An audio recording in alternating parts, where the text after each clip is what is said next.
எல்லோருக்கும் வணக்கம். எல்லோரையும் வேர்ல்ட்ஸ் பெஸ்ட் தமிழ் சேனலுக்கு வரவேற்கிறோம். இந்த காணொளியில் நாம் பார்க்கவிருப்பது அதாவது 8th social science test number 8க்கான காணொளி.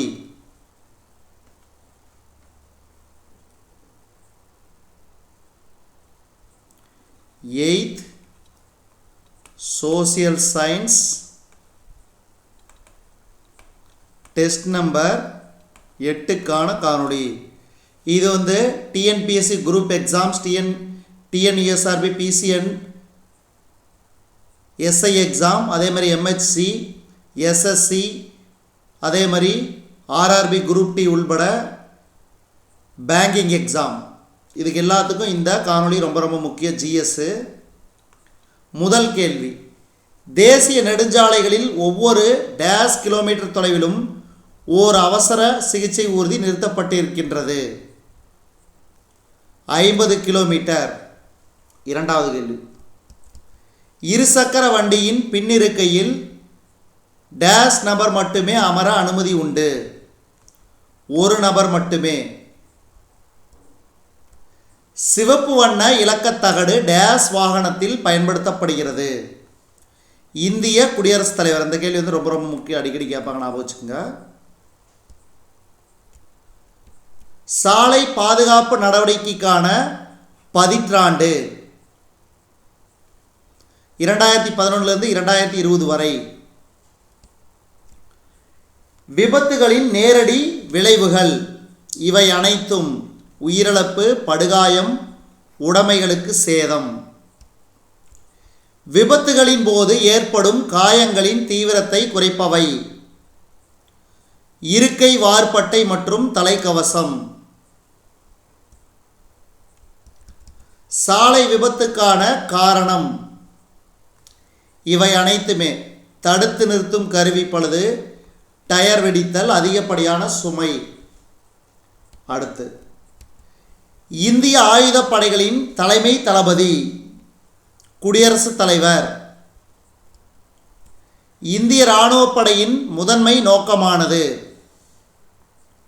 மேற்கூறிய அனைத்தும்: தேசிய பாதுகாப்பு, தேசிய ஒற்றுமை, அந்நிய ஆக்கிரமிப்பிலிருந்து நாட்டை காத்தல்.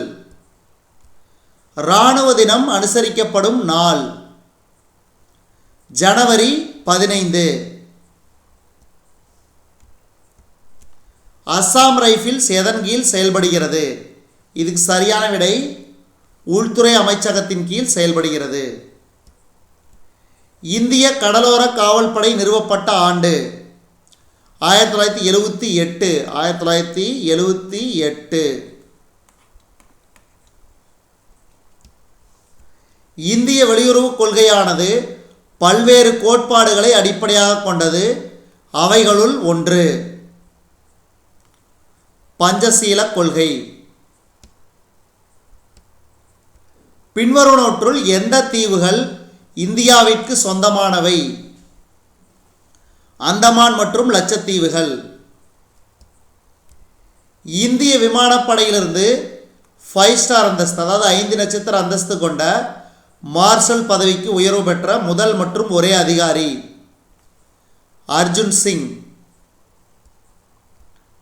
இந்திய வெளியுறவு கொள்கையினை வடிவமைத்த முதன்மை சிற்பி ஜவஹர்லால் நேரு. ஜவஹர்லால் நேரு.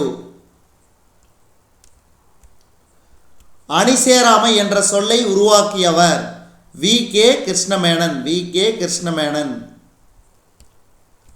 இந்திய ஆயுதப்படைகள் எதன் கீழ் செயல்படுகின்றன? பாதுகாப்பு அமைச்சகத்தின் கீழ். இந்த கேள்வி அடிக்கடி கேட்பாங்க, ஞாபகம் வச்சுக்கோங்க. சீன இந்திய போர் நடைபெற்ற ஆண்டு 1962. இந்திய கடலோர காவல்படை எதன் கீழ் செயல்படுகிறது? பாதுகாப்பு அமைச்சகத்தின் கீழ். இனவெறி கொள்கை பின்பற்றப்பட்ட நாடு தென்னாப்பிரிக்கா.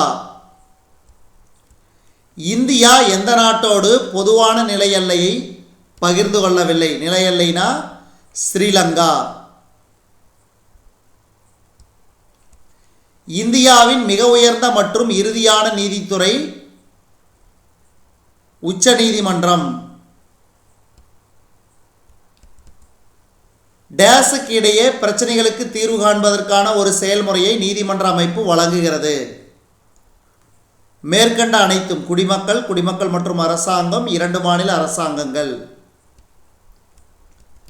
கீழ்கண்ட எந்த அதிகார வரம்பின் மூலம் இரு மாநிலங்களுக்கிடையேயான பிரச்சனைகளை உச்சநீதிமன்றம் தீர்க்க வழிவகை செய்கிறது?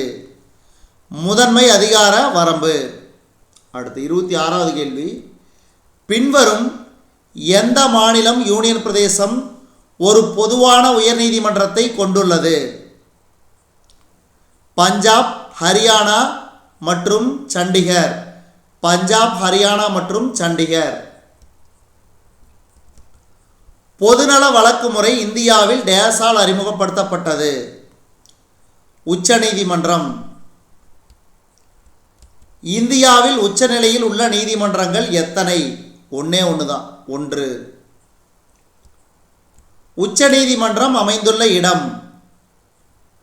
புதுதில்லி. புதுதில்லி.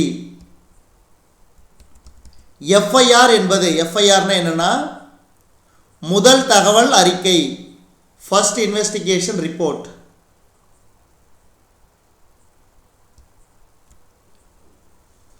குற்றவியல் வழக்குகளை விசாரிக்கும் நீதிமன்றம் டேஸ் என அழைக்கப்படுகின்றன?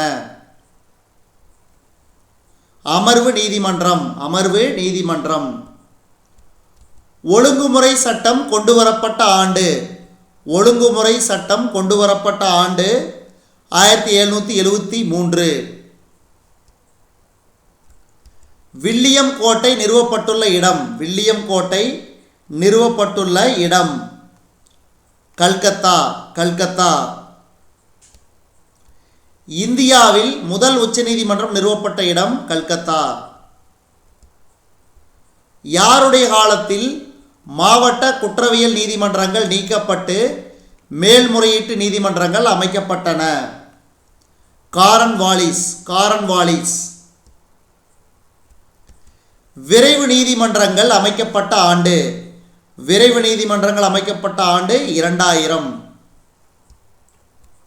உலோக பணத்திற்காக எந்த உலோகம் பயன்படுத்தப்பட்டது? மேற்கூறிய அனைத்தும். தங்கம், வெள்ளி, வெண்கலம்.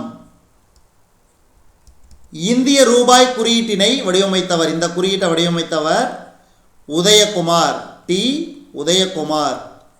இவர் தமிழ்நாடு மாநிலத்தைச் சேர்ந்தவர்.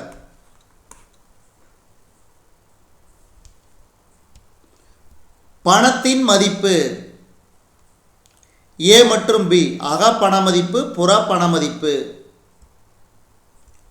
வங்கி பணம் என்பது? வங்கி பணம் என்பது மேற்கூறிய அனைத்தும். காசோலை, வரைவு, கடன் மற்றும் பற்று அட்டைகள். அடுத்து தவறான ஒன்றை தேர்ந்தெடுக்கவும். முதலீட்டு கருவி போன்றவைகள். வரி செலுத்துவது. வரி செலுத்துவது. பின்வருவனவற்றில் கருப்பு பணம் குவிப்பதற்கு காரணமானவர்கள்? மேற்கண்ட அனைத்தும். வரி ஏய்ப்பவர்கள், பதுக்குபவர்கள், கடத்தல்காரர்கள். ரூபியா என்பது டேஸ் நாணயம் என்று பொருளாகும்? வெள்ளி நாணயம், ரூபியா.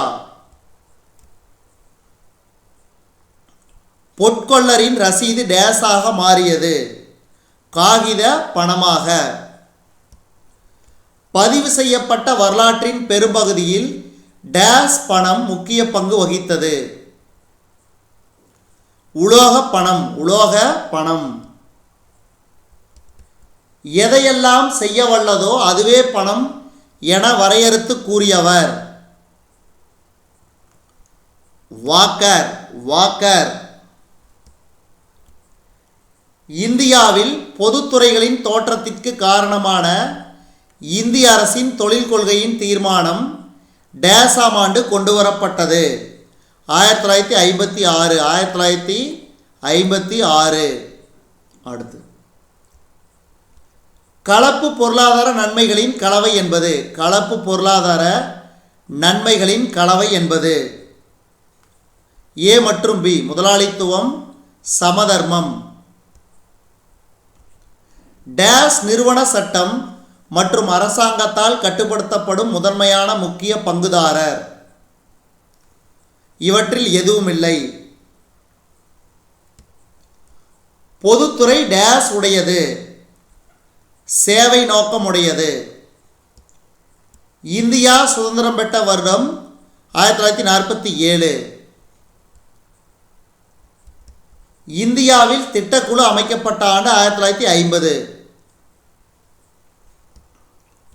கலப்பு பொருளாதாரம் என்ற பொருளாதார நடவடிக்கை தோன்ற காரணமானவர் நேரு அவர்கள். இரண்டாவது ஐந்தாண்டு திட்ட காலம் என்பது 1956 60 வரை. அதிக அளவில் பணியாளர்களை கொண்ட பொதுத்துறை நிறுவனம் இந்திய ரயில்வே. இந்திய ரயில்வே. நன்றி, வணக்கம்.